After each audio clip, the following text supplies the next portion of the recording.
Hi friends, അപ്പോൾ ഇന്ന് സായിക്കുട്ടിൻ്റെ ഒരു ഈവനിങ് റൊട്ടീൻ ആയാലോ? സായിക്കുട്ടിൻ്റെ സ്കൂൾ ബസ് വരാൻ ടൈം ആയിട്ടുണ്ട്. നമുക്ക് അവനെ കൂട്ടിക്കൊണ്ട് വരാൻ പോവാം കേട്ടോ. ഇത് നമ്മുടെ വീട്ടിൽ തന്നെയുള്ള റംബൂട്ടാനാണ്. കുറേ നാളായി അങ്ങനെ തന്നെ നിൽക്കുന്നു പഴുക്കാതെ. ഇത് നമ്മുടെ വീടിൻ്റെ അടുത്ത് തന്നെയാണ് സ്കൂൾ ബസ് വരുന്നത്. ഒത്തിരി ദൂരമൊന്നുമില്ല കേട്ടോ. അങ്ങനെ അവൻ്റെ ബസ് വന്നിട്ടുണ്ട്. അവനിപ്പോൾ വലിയ വാശിയൊന്നും ഇല്ലാതെയാണ് രാവിലെ സ്കൂളിൽ പോകുന്നത്. ആദ്യമൊക്കെ അവൻ ഭയങ്കര കരച്ചിലായിരുന്നു സ്കൂളിൽ പോകാമെന്ന് പറഞ്ഞാൽ.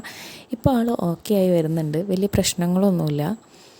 അങ്ങനെ സ്കൂൾ വിട്ട് വന്ന് വീടിനടുത്തുള്ളവരോട് എല്ലാവരോടും ഓരോ വിശേഷങ്ങളും കഥകളൊക്കെ പറഞ്ഞിട്ടാണ് വീട്ടിലേക്ക് കയറി വരുന്നത് തന്നെ കേട്ടോ. വീട്ടിൽ വന്ന് കുറച്ച് നേരം ചായയൊക്കെ കുടിച്ച് എന്നോടും കുറച്ച് വിശേഷങ്ങളൊക്കെ പറഞ്ഞ് ഫുഡൊക്കെ കഴിച്ച് ടി വി ഒക്കെ കണ്ടിരിക്കും ഇച്ചിരി നേരം.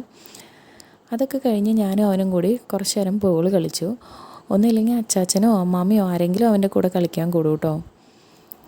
അവന് ഭയങ്കര ഇഷ്ടമാണ് ബോൾ കളിക്കാൻ. അത് കഴിഞ്ഞ് അവനെ ഒന്ന് കുളിപ്പിച്ച് നാമം ചൊല്ലിക്കും. എല്ലാ ദിവസമൊന്നും ഇരിക്കുകയൊന്നുമില്ല, അമ്മാമ്മയുടെ കൂടെയാണ് അങ്ങനെ നാമം ചൊല്ലാതിരിക്കാറ്. അത് കഴിഞ്ഞപ്പോഴേക്കും മാമനും മോനും കൂടി ഭയങ്കര കളിയായിരുന്നു കേട്ടോ. ഒളിച്ചിരിക്കലോ കളിക്കലോ എന്തൊക്കെയോ കാണിക്കുന്നുണ്ടായിരുന്നു. പിന്നെ കുറച്ച് ചോറൊക്കെ കൊടുത്ത് ബ്രഷൊക്കെ ചെയ്ത് ആളങ്ങോട്ട് ഉറങ്ങാൻ കിടന്നു. അമ്മാമ്മ തന്നെ ഉറക്കണം, അമ്മാമ്മയുടെ തോളത്ത് കിടന്നാലേ ഞാൻ ഉറങ്ങുള്ളൂ എന്നൊക്കെ പറഞ്ഞ് വാശി പിടിച്ച് അമ്മാമ്മ തോളത്ത് കിടത്തി ഉറക്കുക.